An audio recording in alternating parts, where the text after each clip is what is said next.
جب فرعون کا ظلم حد سے زیادہ بڑھ گیا تو اللہ نے اپنے نبی موسیٰ کلیم اللہ سے کہا، اے موسیٰ اپنے بھائی ہارون کو لے کے فرعون کے پاس جا اور اسے کہہ دے کہ بنی اسرائیل کو آزاد کرے، مساکین پہ ظلم نہ کرے ورنہ اس پہ عذاب آئے گا۔ بس اللہ کے نبی موسیٰ علیہ السلام اپنے بھائی ہارون کو لے کے فرعون کی دربار پہنچتے ہیں اور کہتے ہیں، اے فرعون سن، میں اللہ کی طرف سے آیا ہوں۔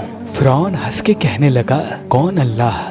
یہاں کا تو رب میں ہوں۔ موسیٰ علیہ السلام فرمانے لگے، اے اپنے آپ کو خدا کہلانے والے، تیری حکومت تو ان چند لوگوں پہ ہے، لیکن حقیقی خالق وہ ہے جو مشرق و مغرب پہ حکومت کرتا ہے، جس نے زمین و آسمان کو پیدا کیا، جس کی سلطنت تلے چرند پرند زندگی بسر کرتے ہیں۔ فرعون زور زور سے ہنسنے لگا اور کہنے لگا کہ اے موسیٰ، کیا تو دیوانہ تو نہیں ہو گیا؟ اپنے کپڑے دیکھ، اپنی حیثیت دیکھ، نکل جاؤ ورنہ تمہیں میں قید کروا دوں گا۔ اللہ کے نبی موسیٰ علیہ السلام نے فرمایا، اے فرعون، اگر میں ابھی اللہ کی کوئی نشانی لے آؤں تو پھر تم بنی اسرائیل کو آزاد کرو گے، انسانوں پہ ظلم کرنا ختم کرو گے؟ فرعون کہنے لگا، کون سی چیز ظاہر کرنا چاہتے ہو؟ ظاہر کرو۔ بس اللہ کے حکم سے موسیٰ علیہ السلام نے اپنی عصا کو زمین پہ رکھا۔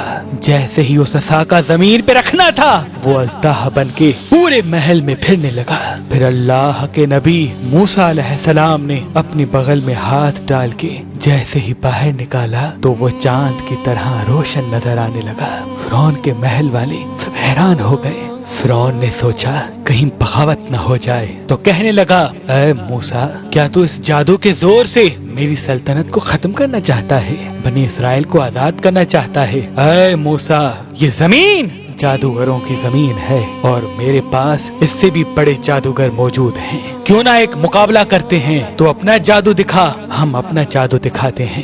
اللہ کے نبی موسیٰ علیہ السلام نے فرمایا، اے فرعون، یہ جادو نہیں بلکہ اللہ کی نشانی ہے۔ بس فرعون نے اپنی قوم کے بہترین 40 جادوگروں کو بلایا جو بچپن سے ہی جادو سیکھ رہے تھے، اور ایک طرف اللہ کا نبی موسیٰ کلیم اللہ اور ان کا بھائی ہارون تھا۔ اللہ کے نبی موسیٰ علیہ السلام فرمانے لگے، اے جادو کرنے والو، جھوٹ نہ بولو، اللہ کی مخلوق کو گمراہ نہ کرو، میں اللہ کا نبی ہوں، کوئی جادوگر نہیں، میں تو تمہارے رب کی طرف سے تمہاری اصلاح کرنے آیا ہوں۔ وہ جادوگر آپس میں بات کرنے لگے، کچھ نے کہا شاید یہ نبی ہو، کچھ نے کہا نہیں۔ صلاح مشورے کے بعد وہ سب جادوگر فرعون کے پاس آئے اور کہنے لگے، اگر ہم غالب آ گئے تو ہمیں کیا انعام ملے گا؟ فرعون کہنے لگا، اے جادوگرو، جو تم چاہو گے وہ سب تمہیں عطا کیا جائے گا اور تم ہمارے خاص لوگوں میں شامل کیے جاؤ گے۔ وہ سب لالچ میں آ کر موسیٰ علیہ السلام کے پاس آئے اور کہنے لگے، یہ دونوں صرف ایک جادوگر ہیں اور کچھ نہیں، ان دونوں کا مقابلہ کرنے کے لیے تو ہم ہی کافی ہیں۔ بس وہ 40 کے 40 جادوگر صف بنا کے موسیٰ علیہ السلام کی طرف بڑھنے لگے۔ تمام لوگ حیرت سے دیکھ رہے تھے اور کہہ رہے تھے کہ آج جو غالب ہو گیا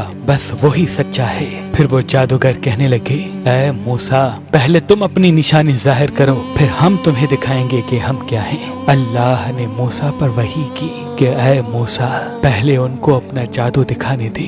بس ان کے پاس جو لاٹھیاں اور رسیاں تھیں انہوں نے زمین پہ پھینکی اور انسانوں کی آنکھوں پر جادو کر دیا۔ دیکھتے ہی دیکھتے انسانوں کو وہ سب سانپ نظر آنے لگے، حرکت کرنے لگے۔ تمام لوگ ڈر ہی رہے تھے کہ اتنی دیر میں آواز غیب آئی، اے موسیٰ، اپنی لاٹھی پھینک۔ جیسے ہی موسیٰ علیہ السلام نے اپنی عصا کو زمین پہ پھینکا، وہ اژدہا بن کے ان جادوگروں کے تمام سانپ اور لاٹھی کو کھا گیا۔ سب لوگ دل ہی دل میں موسیٰ علیہ السلام کو نبی تسلیم کرنے لگے، اور جب یہ منظر ان جادوگروں نے دیکھا تو آپس میں کہنے لگے، اے لوگو، یہ جادو نہیں ہے، کیونکہ ہم تو جادو صرف انسانوں کی آنکھوں پر کرتے ہیں، لیکن موسیٰ نے جو کیا وہ تو سچ ہے۔ یہ کہہ کے وہ سب کے سب جادوگر موسیٰ علیہ السلام کے قدموں میں گر گئے اور تسلیم کرنے لگے کہ اللہ کے سوا کوئی خدا نہیں، اور اے موسیٰ کلیم اللہ، آپ ان کے سچے نبی ہیں۔